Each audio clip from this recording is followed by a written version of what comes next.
आचार्य मुनिश्री समय सागर जी महाराज की, परम पूज्य गुणायतन प्रणेता प्रखर वक्ता भावना योग प्रवर्तक गुरुवर श्री प्रमाण सागर जी महाराज की, परम पूज्य मुनिश्री निर्विवेक सागर जी संधान सागर जी महाराज की, समस्त मुनि संघ की। शंका समाधान के आज के इस सत्र में आप सभी का हार्दिक अभिनंदन।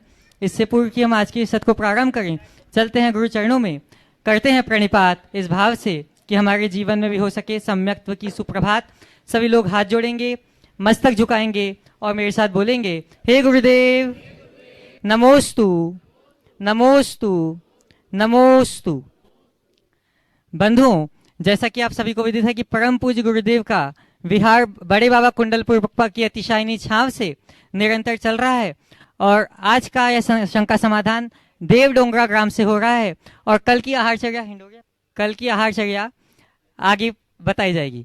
आज के प्रथम प्रश्न के लिए मैं आवाज दे रहा हूं CMA सत्यम जैन पटेरा से और आपके बाद तैयार रहेंगे प्राची बड़कुल पटेरा। मम आराध्य पूज्य गुरुदेव के चरणों में त्रिवार नमोस्तु गुरुदेव। गुरुदेव कहा जाता है कि हमारा धर्म शास्त्र ग्रंथ अति प्राचीन है, इसमें कोई संदेह नहीं, परंतु गुरुदेव समय में इतनी परिवर्तन आने के साथ साथ आधुनिकता इतनी बढ़ने के कारण वर्तमान समय के कुछ तथाकथित विद्वानों का मानना रहता है कि हमें अपने शास्त्रों में बदलाव या अमेंडमेंट्स लाने चाहिए। परंतु गुरुदेव मेरा प्रश्न यह है कि हमारे निर्ग्रंथ साधु में इतनी दृढ़ता कैसे आती है कि अपनी निर्दोष चर्या से बिना आगम में कोई परिवर्तन करे, जिन शासन का ध्वज पूरे विश्व में निरंतर फहरा रहे हैं। नमोस्तु गुरुदेव। देखिए, सब चीजें बदले जा सकते हैं, मूलभूत सिद्धांत को नहीं बदला जा सकता। शास्त्रों में प्रतिपादित जो मौलिक तत्व है उसे बदलना कतई अपेक्षित नहीं। अगर उन्हें हम बदल देंगे तो हमारा सिद्धांत हमारे पास बचेगा ही कहाँ। इसलिए न तो कभी ये बदला है न बदला जा सकता है। हाँ, समसामयिक परिवर्तन श्रावकों की चर्या और क्रियाओं में समय समय पर होता रहा है। यदि हम व्यापक दृष्टि से विचार करें तो कभी श्रावकों के 8 मूल गुणों में मद्य मांस मधु के त्याग के साथ 5 अनुव्रत होते थे। बाद में मद्य मांस मधु का त्याग, रात्रि भोजन का त्याग, जल गालन, पंच उदंबर फलों का त्याग, जीव दया और पंच परमेष्टि की स्तुति वंदना मूल गुणों में जुड़ा। और आगे चले तो 3 मकार और 5 उदंबर फलों का त्याग, ये 8 हो गया। श्रावकों में परिवर्तन हुआ, लेकिन मुनियों की चर्या में कभी कोई परिवर्तन नहीं। जो 28 मूल गुण हमारे तीर्थंकरों के काल में थे, वे ही 28 मूल गुण आज भी विद्यमान है। और ये पूरे के पूरी मुनि परंपरा इन मूल गुणों से बंधी है, इसीलिए मुनिचर्या व्यवस्थित है, अन्यथा भटकाव आ गया होता। हमें अपने मूलभूत सिद्धांतों और चर्याओं से बंध के रखना चाहिए, तभी हम अपनी पहचान भी बना पाए। नमोस्तु गुरुदेव। नमोस्तु। अगला जी बड़कुल पटेरा से और आपके बाद श्रीमती नैन्सी जैन मडावरा। अनुपस्थित है। अगला बोलो। श्रीमती नैन्सी जैन मडावरा अपना प्रश्न प्रस्तुत करेंगे और आपके बाद अरह जैन पुणे से। अरह जैन अपना प्रश्न प्रस्तुत करेंगे। नमोस्तु महाराज जी, मेरा यह प्रश्न है कि 24 तीर्थंकर भगवान क्यों होते हैं, 25 क्यों नहीं हो सकते? तुम्हारे कान 2 ही क्यों हैं, 3 क्यों नहीं, 1 क्यों नहीं है, आंखें 2 ही क्यों हैं, अधिक और कम क्यों नहीं है? बोलो। नहीं पता। पता तो करना चाहिए। है इसलिए है ना? ये एक संयोग है, नियोग है, समझ गए? 24 में ही हमारा सारा काम हो जाता है, इसलिए तीर्थंकर 24 ही होते। लेकिन 24 ही क्यों होते इसको जानना है तो मैं एक बात बता देता हूं। थोड़ा कागज पेन दो। हमारे भगवान हमारे परमात्मा है ना? हाँ। अब परमात्मा को मेरी तरह लिखो, प र मा त और माँ। दिख रहा है? फोकस करो। ये परमात्मा लिखा दिख रहा है ना? सबसे ऊपर प, फिर र, फिर मा, फिर त, फिर मा, है ना? ठीक है, दिख रहा है? अब ये प को हम जब हिंदी की गिनती में देखते हैं तो प कैसा दिखता है? 5 जैसा दिख रहा है ना? तो हमने यहाँ क्या लिख दिया? 5। ठीक है ना? हो गया? 5 लिख दिया। अब ये र 2 जैसा दिख रहा है तो यहाँ 2 लिख दिया। ठीक है? और ये माँ जो है ना, माँ, ये 4 जैसा दिख रहा है। और पुराने समय में महाजनी में 1 डंडी 54 होती थी, 2 डंडी यानी 58, तो 4.5 हुआ ना? तो यहाँ हमने क्या लिखा? 4.5। ठीक है? फिर ये जो त है 8 जैसा दिख रहा है हिंदी के, तो यहाँ हमने क्या लिख दिया? 8। ठीक है? और ये माँ 4.5। अब सबको टोटल करो, 5 और 2 7, 4 और 4.5 कितना हुआ? 11.5। ठीक है? उसमें 8 जोड़ लिए तो 19.5, और उसमें फिर 4.5 जोड़ दिया तो कितना हो गया? 24 हो गया। हमको कितने चाहिए? कितने चाहिए? 24। तो परमात्मा इसीलिए 24 होते हैं, क्योंकि परमात्मा शब्द बताता है कि ये अपने आप में 24 है। समझ गए? चलो। सेठ सोनम जैन पटेरा से, और आपके बाद सेठ अदिति जैन, पाठशाला संचालिका। ओ, अनुपस्थित। अदिति जी अपना प्रश्न प्रस्तुत करेंगे। अगला। पवन जी जैन, चश्मा दमोह, उपस्थित होंगे। और आपके बाद श्रीमती शैली शशांक जी सिंघई, गुणमती माता जी की गृहस्थ अवस्था के परिवार वाले। बोलिए कुंडरपुर के बड़े बाबा की जय। संत श्रेष्ठ आचार्य भगवान गुरुदेव विद्यासागर जी महाराज की जय। भावना प्रणेता परम पूज मुनि श्री प्रमाण सागर जी महाराज के श्री चरणों में बारंबार नमस्कार। सवाल करो। हाँ। मुनि द्वय के चरणों में प्रणाम। और छिल्लक जी के चरण। मुनि श्री जी, मेरा प्रश्न यह है कि जब भगवान के समोषण का विघटन होता होगा तो क्या उसका एहसास ठीक इसी तरह से होता होगा जैसे आचार्य पद पदारोहण समारोह के उपरांत मुनि श्री का विहार इधर चल रहा है? और इसी के बारे में महाराज श्री देखो, हम लोगों का बिहार होता है बिल्कुल, उसके बाद चीजें विघटित होती है, लेकिन हम लोगों के बिहार का और चीजों के विघटन के काल में थोड़ा अंतर हो सकता है। समझ गए? लेकिन तीर्थंकरों का बिहार तो एकाएक होता है। वो वैसे उठ के चले जाते जैसे कभी कभी गुरुदेव बड़ी सभा में प्रवचन करके बिहार कर देते थे। तो समोसरण में उनकी पूरी 12 सभा रची, समोसरण की पूर्ण संरचना बनी हुई और निकल गए।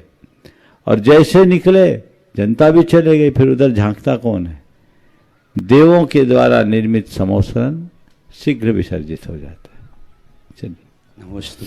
श्रीमती शैली शशांक जी जैन, और आपके बाद श्रीमती माधुरी जी बनगांव से। अगला बोलो। माधुरी जी बनगांव से अपना प्रश्न प्रस्तुत करेंगे। और आपके बाद नानू जैन। नमोस्तु महाराज जी। महाराज जी, आज हमारे जैन समाज में पाश्चात्य संस्कृति बहुत तेजी से बढ़ रही है, जिसमें महिला संगीत फिर से बोलो। आज हमारे समाज में पाश्चात्य संस्कृति बहुत तेजी से पनप रही है, जिसमें महिला संगीत का बहुत महत्व रहता है। तो महाराज जी, जब हम समाज में और रिश्ते में जाते हैं उस समय तो हम अपने आप को उससे बचा लेते हैं, पर लोग कहते हैं तो इस समय तो तुम बचा लेती, जब तुम्हारे बच्चों की शादी होगी तो अपने आप को कैसे बचाओगे, अपने धर्म का पालन कैसे करोगी? तो महाराज जी, हम ऐसा क्या करें कि हमें ये सब करना भी ना पड़े और शादी भी अच्छे से हो जाए और हम अपना धर्म का पालन भी कर लें? मेरी सबसे अच्छा है बच्चों को ऐसे तैयार करो कि वो चक्रवर्ती विवाह के लिए तैयार हो जाए। समस्याएं हैं, सब चीजें हो जाएगी। आज भी बहुत सारे ऐसे लोग हैं जो इस तरह की कुरीतियों से अपने आप को बचा के चलते हैं।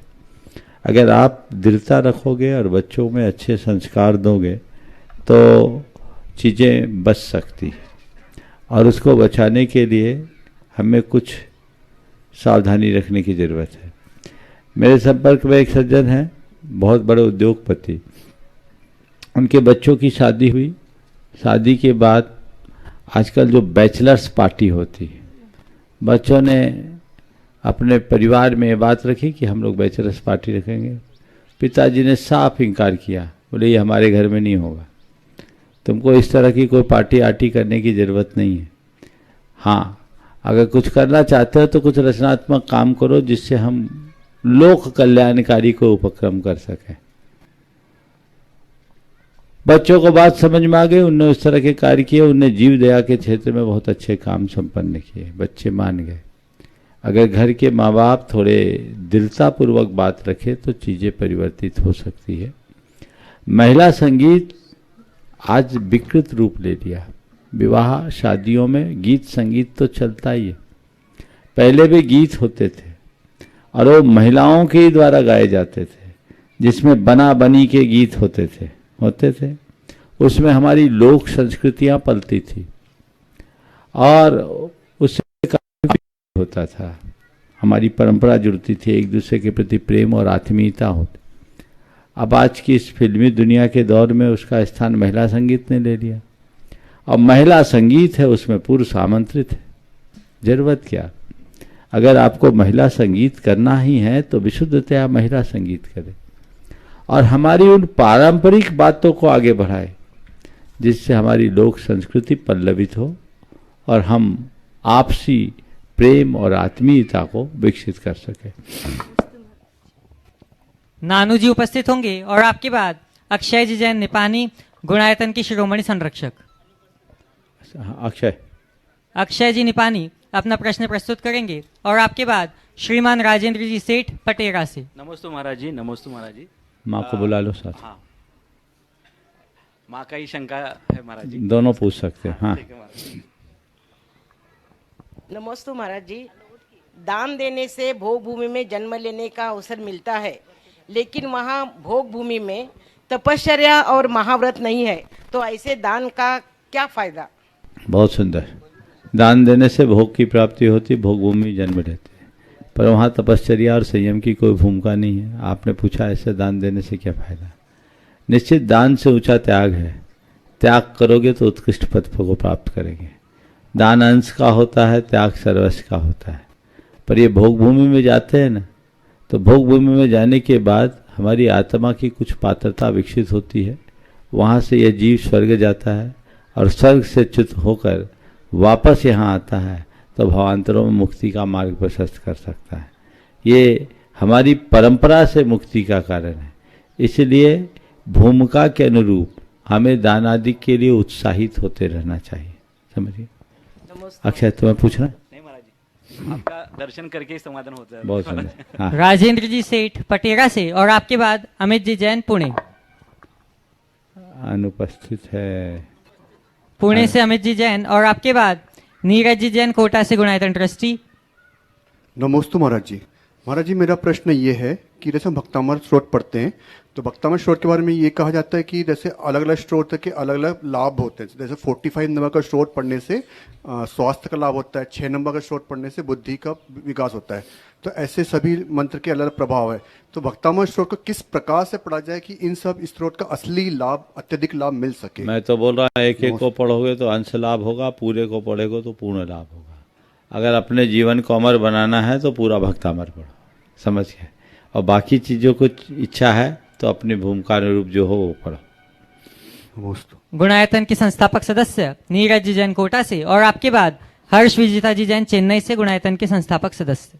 हर्ष विजेता जी अपना प्रश्न प्रस्तुत करेंगे चेन्नई से और आपके बाद मयूरी जी जैन पुणे से। नमस्ते गुरुवर। नमस्ते महाराज जी, मेरा ये प्रश्न है कि ये स्वभाव और सोच के ऊपर है कि अब ये देखा जाए जितने भी बड़े बिजनेस बने हैं, लाइक फेसबुक है, एप्पल है, सारे बड़े बड़े बिजनेस यूएस यूरोप से ही बनते हैं। कहाँ से इंडियंस में ये सोच और स्वभाव का डिफरेंस है या नहीं है कि हम इतना बड़ा सोच ही नहीं पाते? तो उसके ऊपर आपके विचार। बहुत अच्छा सवाल है। तुम्हारे सवाल को आज से कई वर्ष पहले किसी व्यक्ति ने दूसरे तरीके से पूछा था। उसने पूछा कि सारी देवी देवताओं की पूजा हम करते हैं, पर धन संपत्ति, टेक्नोलॉजी और पावर सब दूसरों के पास है, ऐसा क्यों? हमारे देश में इतना धर्म है फिर भी हम इतने पिछड़े हैं, ऐसा क्यों? उस प्रश्न के उत्तर में मैंने जो जवाब दिया, मैं समझता हूं तुम्हारे सवाल में भी वो बात लागू होगी। मैंने उससे कहा, देखो भाई, हमारी संपन्नता और विपन्नता का संबंध है धर्म और अधर्म से नहीं है, या पुण्य और पाप से नहीं है। संपन्नता और विपन्नता का संबंध माहौल और वातावरण से। एक व्यक्ति जिसका बड़ा पुण्य का उदय है, लेकिन उसने अपनी दुकान इंटीरियर में रख रखा है, उसको उतना लाभ नहीं होगा। और वही व्यक्ति मेन मार्केट में शोरूम खोल के बैठेगा तो उसको विशेष लाभ होगा। अंतर क्या है? एक जगह माहौल है, एक जगह माहौल नहीं। कभी भारत में ऐसा वातावरण था तो भारत विश्व गुरु होने का गौरव प्राप्त करता था। और उस समय भारत आर्थिक रूप से भी बहुत संपन्न था। भारत को सोने की चिड़िया के रूप में जाना जाता था। यह हम सबका दुर्भाग्य रहा कि अनेक विदेशी आक्रांताओं ने हम पर हमले किए और हमारी आर्थिक, सांस्कृतिक और अन्य प्रकार के मूल्यों को नष्ट भ्रष्ट कर दिया। वातावरण खराब हो गया, हम पिछड़ गए। नतीजा यह है कि हमारे पास पर्याप्त प्रतिभा और संसाधन होने के उपरांत भी वातावरण के अभाव में हम वो कार्य नहीं कर पाए। और जहां की बात आप कर रहे हो वहां आज वैसा वातावरण है, इसलिए वे लोग बहुत आसानी से वो सारे कार्य संपन्न कर रहे हैं। मैं ये कहना चाहूंगा कि भारत को आगे बढ़ाना है तो आज हमें उसी वातावरण को पुनर्प्रतिष्ठित करने की जरूरत है। आज उसी वातावरण को पुनर्प्रतिष्ठित करने की जरूरत है। यदि वैसा वातावरण निर्मित होता है तो तय मान करके चलना, जिस सोच की बात आप कर रहे हो वो सोच भारत में होगा। और दूसरी बात, बहुत से भारतीय मूल के लोग वहां जाकर वो काम कर रहे हैं जो यहां नहीं कर पा रहे। कारण यहां उनको वो वातावरण नहीं मिल पा रहा, वहां वातावरण है। तो वातावरण बनाने की जरूरत है। भारत को भारत के रूप में प्रतिष्ठापित करने की जरूरत है। जो प्राचीन भारत की मूलभूत विरासत थी उसे अपनाने की जरूरत है। यदि उसे हम अपना करके चलेंगे तो निश्चित तौर पर हम अपने जीवन को बेहतर बना सकेंगे, देश को आगे बढ़ा सकेंगे। मयूरी जी जैन पुणे से। विजेता एक विजेता भी पूछे। हाँ, नमस्ते महाराज जी। मेरा प्रश्न है कि मनुष्य अपने भाग्य का शिल्पकार होता है, तो फिर एक इंसान को एक अच्छा मूर्तिकार कैसे बनना चाहिए कि जिससे उसका भाग्य और अच्छा बन सके? बहुत अच्छा सवाल है। मनुष्य अपने भाग्य का शिल्पकार होता है और एक इंसान को एक अच्छा मूर्तिकार कैसे बनना चाहिए जिससे वो अपने आप को और अच्छा बना सके, बेहतर बना सके। देखिए, कोई शिल्पकार होता है, जब कोई मूर्ति गढ़ता है तो उसकी कल्पना में वो मूर्ति होती है कि मुझे वैसा गढ़ना है, और उस कल्पना को ही अपना लक्ष्य बनाकर उसे साकार करने में जुटता है और बगैर किसी संकोच के पस्तर का, उस पत्थर का अवांछित तत्व निकालना शुरू कर देता है। नतीजा, तराशते तराशते पत्थर से मूर्ति निखर उठती। विडंबना यह है कि मनुष्य को अपने भीतर की मूर्ति की कोई कल्पना ही नहीं। अगर अपना बेहतर जीवन बनाना चाहते हैं या अपने जीवन को बेहतर तरीके से गढ़ना चाहते हैं तो हर मनुष्य को सबसे पहले वैसा लक्ष्य बनाना होगा और जैसा लक्ष्य हो वैसा पुरुषार्थ जगाना होगा। तो मैं क्या हूं, मैं अपने भीतर क्या गढ़ना चाहता हूं, मुझे क्या बनना है, कैसा बनना है, ये लक्ष्य तो बनाए। और जो बनना है, जैसा बनना है, केवल वही और वैसे ही लक्ष्य को आगे बढ़े और उसमें जो भी अवरोधक है, अवांछित, उसे हटाते जाए। अगर हम उसे हटाने में समर्थ हो जाएंगे तो निश्चित हम ऐसे मूर्ति के शिल्पकार बनेंगे जिसे देखकर सारी दुनिया श्रद्धावनत हो। नमोस्तु भगवान। मयूरी जी अपना प्रश्न प्रस्तुत करेंगे और आपके बाद सेठ निर्मल जैन। नमोस्तु महाराज जी, नमोस्तु महाराज जी।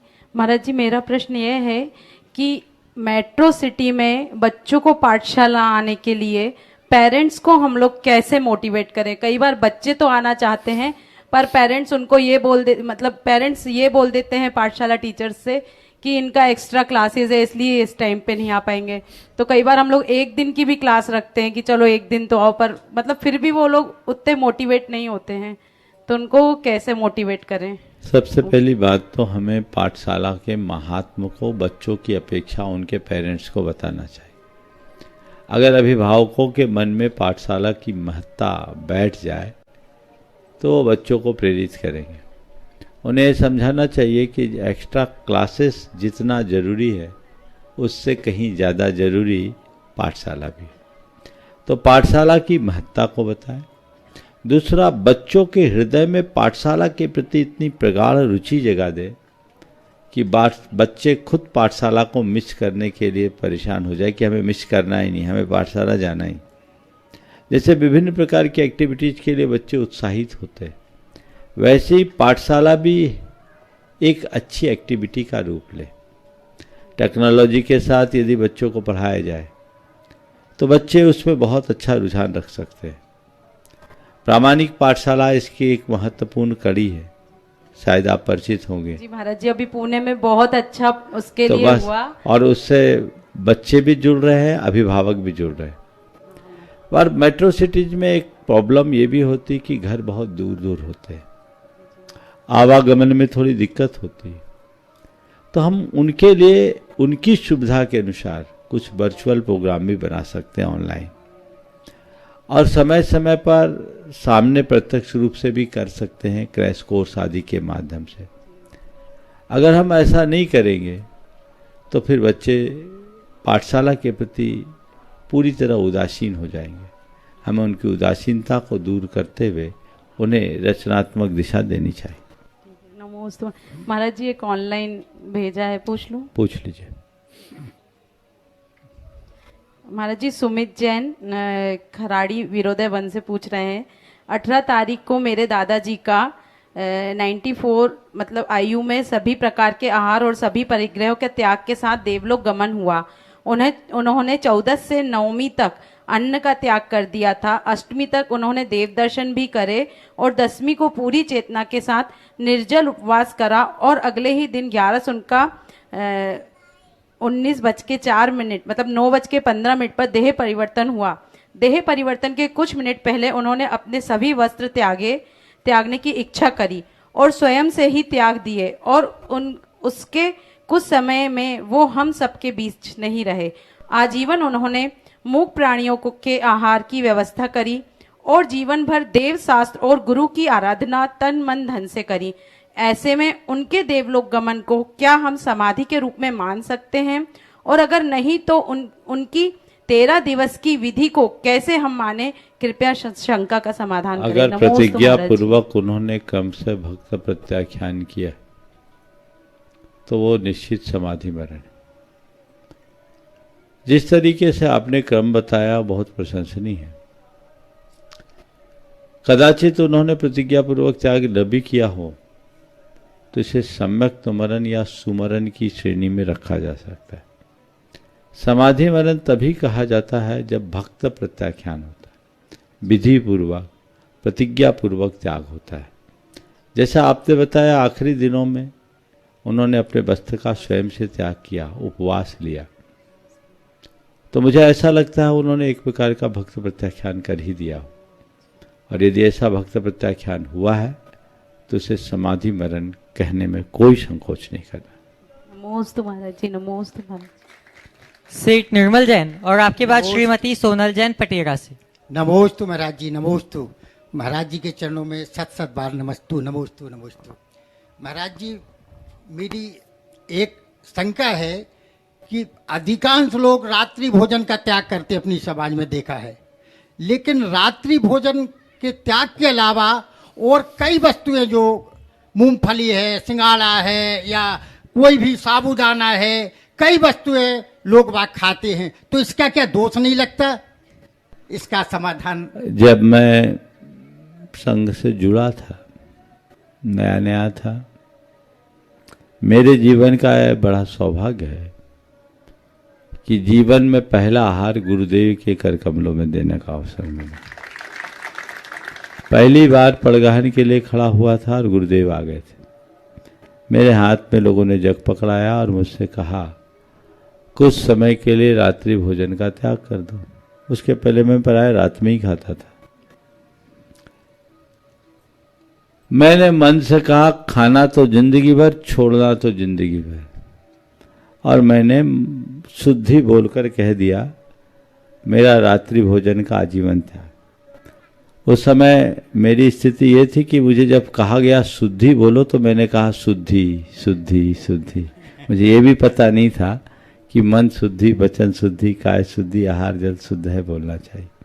खैर, गुरुदेव ने मुझे देखा और मेरे रात्रि भोजन त्याग दिया। उनका एक मुस्कान भरा आशीर्वाद मिला। इसके बाद जैसा सब लोग खाते सो खाते, हम भी खा लेते थे, पेड़ा वेड़ा जो मिल जाए। एक दिन मैंने गुरुदेव से पूछा कि गुरुदेव, लोग रात्रि भोजन त्याग कर देते हैं और दूसरे तीसरे तरह की चीजें खाते, क्या त्याग, ऐसा त्याग ठीक है? उनके एक वाक्य ने मेरे चित्त को मोड़ दिया। उन्होंने कहा कि रात्रि भोजन त्याग करने के बाद यदि और चीजें खा रहे हो तो तुम्हारी आसक्ति कहाँ छूटी, और आसक्ति छूटने के अभाव में त्याग का मतलब क्या? मैंने उसी क्षण तय कर लिया कि अब मैं रात में कुछ भी नहीं खाऊंगा। उस समय संघ में नहीं आया था, संघ में तो उसके बहुत बाद आया। कहने का तात्पर्य यह है कि आपने रात्रि भोजन छोड़ा, आसक्ति छोड़ी कि नहीं? त्याग आसक्ति के त्यागने का नाम है, चीजों को छोड़ने का नाम नहीं। तो यदि आपने रात्रि भोजन छोड़ा है तो रात में खाने की आसक्ति भी छूटनी चाहिए, अब कुछ नहीं खाना। फिर दूसरी बात, रात्रि भोजन छोड़ा किस लिए?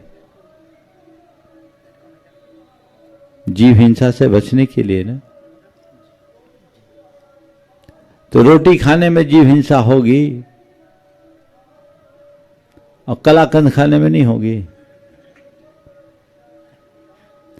जब सूर्य के प्रकाश के अभाव में जीवोत्पत्ति होती है, क्योंकि सूर्य की किरणों में अल्ट्रावायलेट रेज होते हैं, इंफ्रारेड रेज होते हैं, उसमें प्रासुकता होती, सूर्यास्त हो जाता है, कीड़े मकोड़े उत्पन्न होने लगते हैं, उनका संचार होता है। तो अब रात में आप कुछ खाओगे या कोई भी चीज प्रोसेस करोगे तो उसमें उन जीवों के समाविष्ट होने की संभावना है कि नहीं? तो ऐसी स्थिति में आप हिंसा के भागीदार बनोगे कि नहीं? बोलो, बनेंगे नहीं? जी महाराज। तो जिसमें हिंसा है तो उससे परहेज करना चाहिए कि नहीं? तो जिस हिंसा के भय से, जिस हिंसा से बचने के लिए रात्रि भोजन त्यागा गया, उस प्रयोजन की पूर्णता तो तभी होगी जब आप रात में कुछ भी न चारों खाएं। प्रकार के पदार्थों का त्याग करना। ये फलाहार क्या है? आप सुबह से शाम तक कुछ नहीं खा पाए, भूखे रह गए,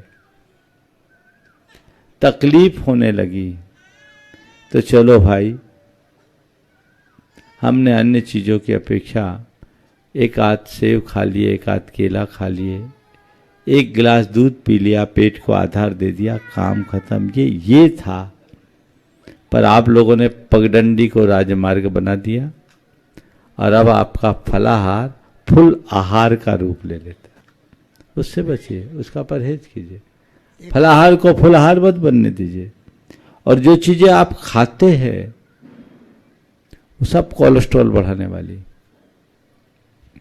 और ऐसे भी बार बार खाने से बीमारियां बढ़ती है। इंटरमीडिएट फास्टिंग की बात आती है, ऑटोफेजी की बात आती है। आप लोगों ने नए रिसर्च पढ़े, सुने होंगे, जिसपे नोबेल प्राइज मिला। दिन भर आप अपने पेट में कुछ भी डालते रहोगे तो पेट को रेस्ट कब मिलेगा? इसलिए दिन में खाने के लिए पर्याप्त है, और रात में किसी दिन मौका आ जाए हम लोगों को याद कर लेना, जब तुम्हारे गुरु पूरा जीवन एक वक्त खा करके गुजार सकते हैं तो तुम एक आध रात नहीं निकाल सकते। दिलता रहिए, पर अच्छे अच्छे उम्र दराज लोग फलाहार के नाम पर न जाने क्या क्या सूटते रहते। उन्हें ऐसा भ्रम है कि शायद इसमें कोई पाप नहीं। तो ये बातें कतई उचित नहीं है। हमें इन पर गंभीरता से विचार करना चाहिए और इन सब का लाभ लेना चाहिए। आज एक अच्छा सुयोग बना है। हमारे अनुज मुनि श्री विराट सागर जी और निशंक सागर जी महाराज कुंडलपुर से विहार करके अभी अभी यहाँ आ रहे हैं। एक बार आप लोग भी उनका स्वागत कर ले। संघ के मुनिगण और छुल्लक जी भी उनको लेकर यहाँ आ रहे हैं।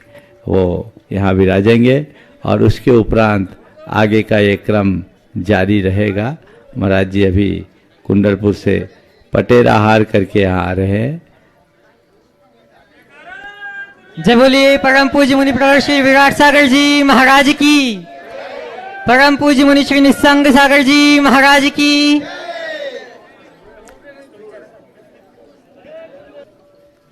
ओम, ये अच्छा सुयोग है। हाँ, आगे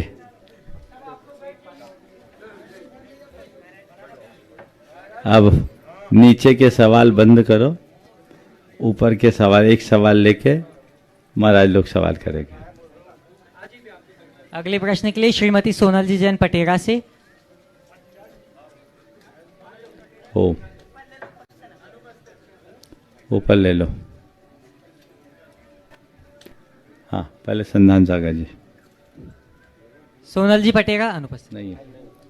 अब हम सभी चलते हैं पूज्य मुनि संघ के श्री चरणों में और सबसे पहले निवेदन करते हैं पूज्य मुनि श्री संधान सागर जी महाराज के श्री चरणों में कि हे महाराज श्री, आपके प्रश्न के माध्यम से हम सब समाधान का संधान साध सके। नमोस्तु महाराज जी। ओम। परम पूज्य महाराज श्री जी के चरणों में बारंबार नमोस्तु निवेदित करते हुए, महाराज जी गुरुदेव भी हमेशा कहते और हमारी संस्कृति भी कि श्रम से श्रमिक बनते हैं और श्रम से ही श्रमण बनते हैं। लेकिन आज श्रम का अभाव होता जा रहा है। अपने ही हाथों से अपना कार्य करना थोड़ा सा तुच्छ कार्य समझते हैं। तो आज इस 1 मई और श्रम दिवस के उपलक्ष्य, आज को दिवस भी आजकल डे संस्कृति हो गई कि एक एक दिन मनाकर उसके अतिशयोक्ति हो जाती है बस। तो हमारा आपसे निवेदन है महाराज जी कि हम किस प्रकार से इस श्रम के माध्यम से अपनी उस आत्मा को उत्थान की ओर ले जा सकते हैं, कृपया मार्गदर्शन करने की। बहुत ही प्रासंगिक सवाल आपने उपस्थित किया। आज श्रम दिवस है, मई दिवस है। वस्तुतः हमारी संस्कृति ही श्रम की संस्कृति है। चाहे श्रमिक की बात हो या श्रमण की बात हो, जीवन के निर्वाह से लेकर निर्वाण तक श्रम चाहिए। श्रमिक जीवन के निर्वाह की व्यवस्था करता है और श्रवण अपने अंतरंग श्रम के बल पर जीवन को निर्वाणोन्मुखी बनाता है। जो श्रम को साधता है उसका ही जीवन सार्थक हो पाता है। ये विडंबना है कि आज हमारी सोच विकृत हो गई और व्यक्ति श्रम विमुख होता जा रहा है। श्रम से जीवन का उत्कर्ष होता है और श्रम के विरुद्ध मनुष्य आलसी बन जाता है। श्रम के अभाव में हमारी प्रगति रुकती है और श्रम हमें सतत प्रगतिशील बनाता है। अपने जीवन को प्रगतिशील बनाना है तो हमें श्रमी बनना होगा, परिश्रमी बनना होगा। सुविधा भोगी बनने वाले मनुष्य बड़े लक्ष्य तक नहीं पहुंच सकते और परिश्रमी मनुष्य के आगे कोई लक्ष्य अधूरा नहीं होता। हम अपने हर लक्ष्य को प्राप्त कर सकते हैं, वहां तक बहुत आसानी से पहुंच सकते हैं। इसलिए हमें श्रमशील रहना चाहिए। श्रमण शब्द ही इस अर्थ में बना है, जो श्रम करे सो श्रमण। और हम मनुष्य हैं, मनुष्य को पुरुष कहा गया है। पुरुष से ही पुरुषार्थ बना है। जो पुरुषार्थी है वही पुरुष कहलाने का अधिकारी है और पुरुषार्थ एक प्रकार का श्रम ही है। हम बहिरंग में हों, अपनी बाहरी उन्नति के लिए बाहर श्रम करें और अपनी आंतरिक उन्नति के लिए अंदर श्रम करें। जब तक बाहर भीतर का श्रम है तभी जीवन का उन्नयन संभव है। इसलिए हमें सतत श्रमशील होना चाहिए। आज श्रम दिवस के रूप में एक दिन घोषित किया गया है, वो इसलिए नहीं कि हम केवल एक दिन श्रम का गुणगान करें या श्रमिकों का बखान करें, अपितु एक दिन हम ऐसा संकल्प ले कि 364 दिन हम उसका अनुकरण करें। निवेदन है पूज्य मुनि श्री निशंक सागर जी महाराज के श्री चरणों में कि आपके प्रश्न के माध्यम से हम सभी निशंकता को प्राप्त हो सके। नमोस्तु महाराज जी।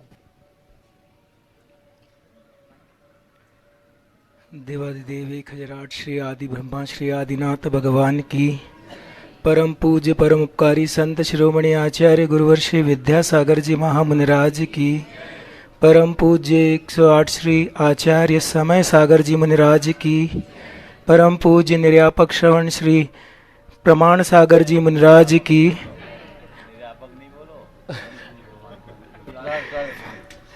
हाँ निर्यापक ने अब वो बड़े महाराज जो तो ध्यान में वही आया कि निर्यापक सबकी जय बोल दो और प्रश्न कर लो। परम पूज्य 108 श्री विराट सागर जी मुनिराज की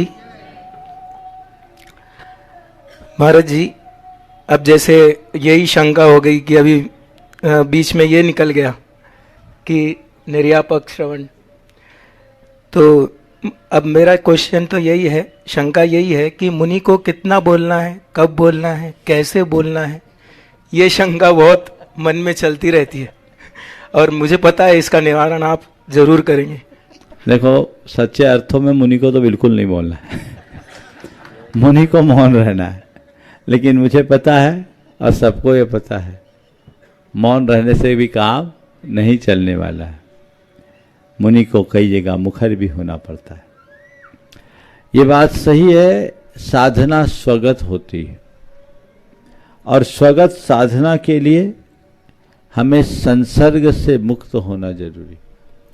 लेकिन वर्तमान में एक मुनि को साधना के साथ साथ प्रभावना के लिए भी अपना दायित्व पूरा करना होता है।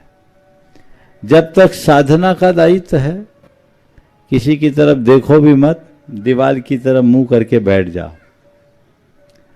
हमारे संघ में निशंक सागर जी महाराज पहली बार निकले हैं विराट सागर जी के नेतृत्व में। अभी तक तो संघ में थे, एक साधक की तरह रह रहे थे, सब चल जाएगा। लेकिन अब आपको दोहरी भूमिका निभानी है। इसलिए जहां जरूरत हो वहां हमें बोलना है, जितना जरूरत हो उतना बोलना है। लेकिन कैसा बोलना है? हित मित और प्रिय बोलना। हित मित और प्रिय संभाषण हर मनुष्य के लिए प्रेरणा बनती और मुनियों के मुख से निकलने वाले ऐसे वचन लाखों जीवों का उद्धार कर देते। इसलिए पर हित की इच्छा से करुणा से आपूरित होकर यदि हमारे मुख से कोई शब्द निकलते हैं तो वह सबका कल्याणकारी होता है और उसे ही एक अपने आप को केवल निमित्त मानकर प्रकट करना चाहिए। मैं भी जब बोलता हूँ तो इसी भाव से बोलता हूँ, क्योंकि गुरुदेव ने एक आदेश दिया कि मेरे पास जो था मैंने तुम लोगों को दिया है, अब तुम्हारा ये काम है इसे दुनिया तक फैलाना। तो हम लोग तो पोस्टमैन का काम करते हैं, उनकी ही संदेश को सारे जगत में फैलाने के लिए प्रयत्नशील रहते हैं और ऐसी ही प्रयत्नशीलता हम सबको बना के रखनी चाहिए। निवेदन है परम पूज्य मुनिवर श्री विराट सागर जी महाराज के श्री चरणों में कि आपके माध्यम से हम सभी को दिशाबोध प्राप्त हो। नमोस्तु महाराज जी। बोलिए आचार्य भगवंत गुरुवर श्री विद्यासागर जी महामुनिराज की, परम उपकारी आचार्य श्री समय सागर जी महाराज की, मुनि श्री प्रमाण सागर जी महाराज की। महाराज जी, मेरे बीते समयों में एक लंबा समय आपके श्री चरणों में बीता और मेरे जाने के पूर्व ही जब मैं आपके पास आया था 2009 में, उसके पहले से गुणायतन की परिकल्पना आ चुकी थी। सन 2009 से लेकर लगभग 2020 तक मैंने आपको बहुत ध्यान से देखा और व्यवहार क्षेत्र की बहुत सारी कलाएं मैंने आपसे सीखी। पर एक चीज़ आज में अद्भुत देखी मैंने कि एक ही काम को एक ही शिद्दत के साथ लगातार करते रहना, जिसमें बहुत सारी कठिनाइयाँ भी आती है, बहुत सारी परेशानियाँ भी आती है, उन सब परेशानियों को झेलते हुए समझते हुए आगे बढ़ना। हम लोग तो देखो कोई काम करते हैं और मान लो थोड़ी रुकावट सी आती है तो मन कहता है छोड़ दो इस काम को, बाद में कभी देंगे, छोड़ो नया काम करेंगे। आपको लगातार मैंने गुणायतन को गुणायतन तीर्थ बनाने के लिए आपको सतत प्रयास कर देखा है। तो ऐसा कौन सा सूत्र आपके पास रहता है कि आप इतना करते हुए भी कभी थकान को प्राप्त नहीं होते? देखिए, सबसे पहली बात जो गुणायतन की है, तो गुणायतन केवल एक मंदिर मात्र नहीं है और गुणायतन के मंदिर के लिए तो मेरा कोई श्रम भी नहीं है। ठीक है, वो मंदिर अपने आप में शिल्प कला और स्थापत्य का एक उत्कृष्ट नमूना बन रहा है, उसका अपना एक आकर्षण है, पर उसके लिए मुझे कोई अतिरिक्त श्रम की आवश्यकता नहीं हुई। लेकिन गुणायतन की जो मूलभूत अवधारणा है वो साधारण नहीं, वो एक बड़ा चुनौतीपूर्ण कार्य है। जैन धर्म में प्रतिपादित 14 गुणस्थानों को आम जनों तक पहुंचाकर जैन तत्व ज्ञान को बच्चे बच्चे के हृदय में उतारना हमारा एक बहुत बड़ा लक्ष्य था, है, और उस लक्ष्य को पूर्ण करना हमारी सर्वोच्च प्राथमिकता रही। ये बहुत चुनौतीपूर्ण कार्य था। भावात्मक बातों को दृश्य के रूप में कैसे प्रकट किया जाए। महाराज जी को पता है, हमने उसमें बहुत सारे प्रयोग किए और 2007 से लेकर 2017 तक 10 सालों की R&D को हमने डस्टबिन में डाला, 3-3 स्टोरी बोर्ड कचरे में डाला, क्योंकि मेरे सामने मेरा लक्ष्य था। और जब मनुष्य के सामने कोई बड़ा लक्ष्य होता है और वो लक्ष्य के प्रति समर्पित होता है तो उसे सामने आने वाले रुकावटें नहीं दिखती, उसे केवल और केवल उसका लक्ष्य दिखता है। महाराज जी ने कहा आपको इतना समय लग गया, मुझे समय दिख ही नहीं रहा, मुझे तो काम दिख रहा है और लगता है इसे कैसे अंजाम दिया जाए। हमेशा मैंने उसी लक्ष्य को देखा और आत्मविश्वास से अपने आप को भर कर रखा कठोर परिश्रम और प्रगाढ़ आत्मविश्वास मनुष्य को सतत आगे बढ़ने के लिए उत्प्रेरित करता है और इसी के बदौलत वो कुछ नया कर पाता है। मुझे बहुत प्रसन्नता है ये कहने में कि गुरुदेव के आशीर्वाद से हम उसे अंजाम देने में काफी हद तक सफल हो गए। और जब हम अपने लक्ष्य की पूर्ति में थोड़े भी अपने आप को आगे बढ़ता देखते हैं तो अंदर का उत्साह और बढ़ता है। कभी कभी लोगों को उकताहट भी होती है तो कभी कभी मन उत्साहित भी होता है। आप सबके अनुभव का एक प्रसंग मैं कहूंगा। सम्मेद शिखर की वंदना करते जाते समय इतनी ऊंची पहाड़ी की चढ़ाई चढ़ते चढ़ते कईयों का मन उकता जाता है, अरे अब कितना चढ़ेंगे। लेकिन चढ़ते चढ़ते कोई सोचे कि चलो भाई गंधर नाला पार कर गए, शीतल नाला पार कर गए, अब चोपड़ा कुंड आ गया, अब तो बस गौतम स्वामी का टोक आने वाला है। तो एक एक मंजिल को पार करते करते आगे के मंजिल तक पहुंचने का उत्साह जगता है कि नहीं? जगता है ना। तो बस ऐसे ही जैसे जैसे हम अपने लक्ष्य के निकट पहुंचते जाते हैं, उकताहट की जगह उत्साहित होते जाते हैं और उत्साह बढ़ता है तो हमारे जीवन को सफलीभूत करता है। तो किसी भी लक्ष्य की प्राप्ति के लिए मनुष्य को चाहिए कि वह उसके प्रति पूरी तरह समर्पित रहे और जब तक वो उसे हासिल न कर ले तब तक अपना ध्यान इधर उधर न भटकने दे, तभी वो सब कुछ कर सकता है। मेरी यही शक्ति है और यही क्षमता है जिसके बल पर मैं कुछ भी कर पाता हूं। निवेदन है परम पूज्य मुनि श्री निर्वेक सागर जी महाराज के श्री चरणों में ये आपका प्रश्न रूपी दीपक आज बहुत प्रसन्नता का विषय है कि विराट सागर जी महाराज अब एक नई पारी की शुरुआत करने जा रहे हैं। पिछले दिनों लगभग 11 वर्ष हमारे साथ रहे और विगत 4 वर्षों से 4 वर्ष हो गए 4 वर्षों से संभव सागर जी महाराज के साथ रहे। अब इनकी कप्तानी में इनकी टीम आगे बढ़ रही है। निश्चित मेरी बहुत सारी शुभकामनाएं हैं। आप अपनी साधना के साथ धर्म की महती प्रभावना कर सकेंगे। निवेदन है परम पूज्य मुनि श्री निर्वेक सागर जी महाराज के श्री चरणों में कि आपका प्रश्न रूपी दीपक समाधान को आलोकित करे। नमोस्तु महाराज जी। मुनि श्री को नमोस्तु करते हुए, ग्रीष्म काल का दौर चल रहा है और दिन प्रतिदिन गर्मी बढ़ती ही जा रही है। ऐसे समय में जबकि चारों ओर जो है प्रचार प्रसार के युग में, एडवर्टाइज के ज़माने में लोग अनेक प्रकार के शीतल पेय आदि का उपयोग करते हुए अपने आप को शीतल और ठंडा बनाने का प्रयास कर रहे हैं, लेकिन वास्तव में हमारे तन मन की स्वस्थता बनी रहे और जीवन में आंतरिक स्वस्थता के साथ शीतलता प्राप्त हो, ऐसा कोई समाधान आपके द्वारा मिले जिससे सभी का तन और मन दोनों शीतल हो सके और इस ग्रीष्म की तपन में भी वह इस तपन के कष्ट से दूर हो सके। नमोस्तु। बिना किसी शीतल पेय के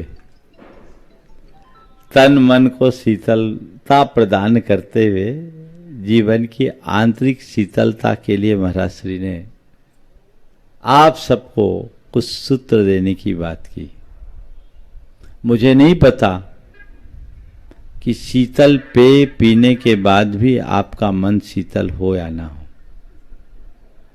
पर आज जो मैं आपको पिलाना चाह रहा हूं, यदि इसे पी लोगे तो तन भी शीतल होगा, मन भी शीतल होगा और चेतन भी शीतल होगा। 4 सूत्र देना चाहूंगा। सबसे पहली बात,